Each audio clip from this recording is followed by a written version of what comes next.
The metal pantorouters you can buy come with this dust shroud, which works really well. And it has a little space back here for pushing the button for the collet lock for undoing the collet.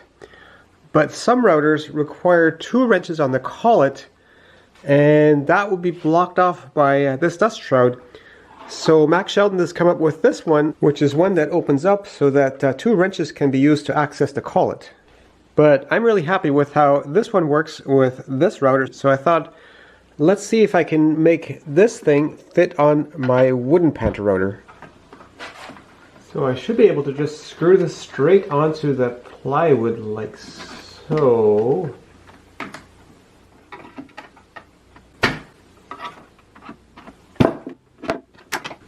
But with the screw ending up right here, that intersects with this screw here. So I have to put this screw in a different position.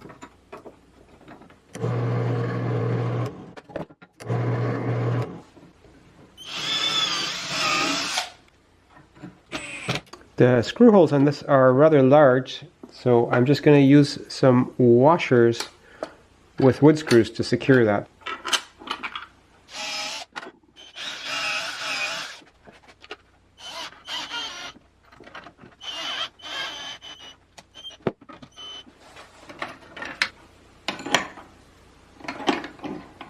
That's no problem.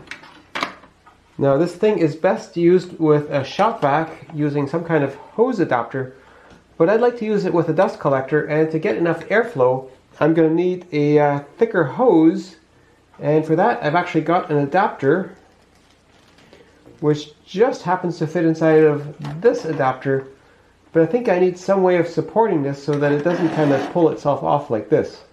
So I just made myself this bracket to attach to here, and then I can attach the hose to that, except I realize there's a problem.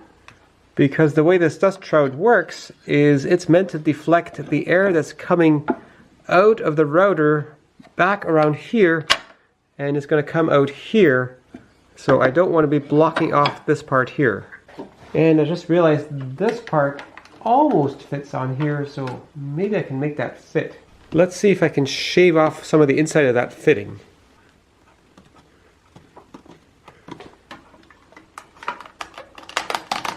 Well, that fits well enough. Now I just realized with the hose on there like that, that can sometimes interfere with the table, especially if I want to get close to it. So I think I need to put this little thing in between after all, just to get further away.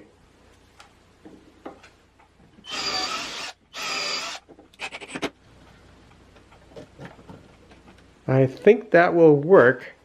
Next issue is when the pantorouter is all the way down, the dust guard here hits my spring cam thingy here, so that restricts the range of motion a little bit.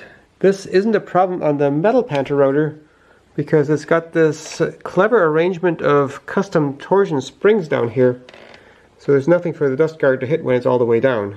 Whereas the wooden pantorouter has this arrangement of springs and strings and cams to help lift up the router so that you don't have to lift up so hard on the handle while operating it, because that can get very tiring. So I made this piece of wood which goes in here like this, and that way this part hits this part here before we start hitting the plastic, so we're not going to end up damaging this. Oops. So I need to leave a bit of space for this thing to open up right about here.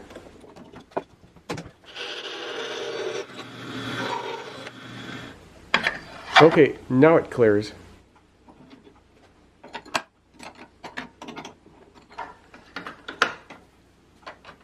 Got it set up to cut a tenon, and my other pantorouter holding up the hose.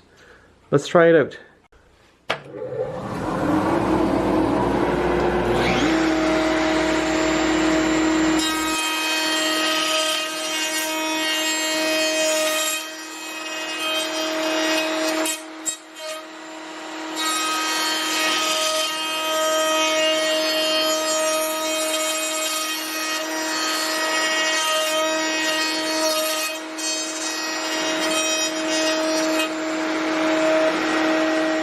And that was a less than impressive performance.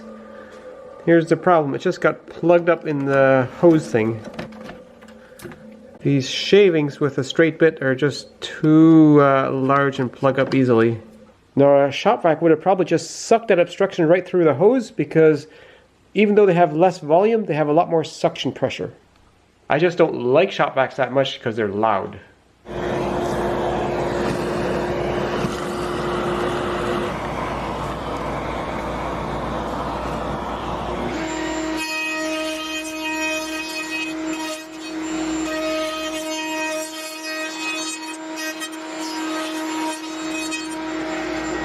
Using shorter steps of depth makes shorter shavings, and that didn't plug up this time.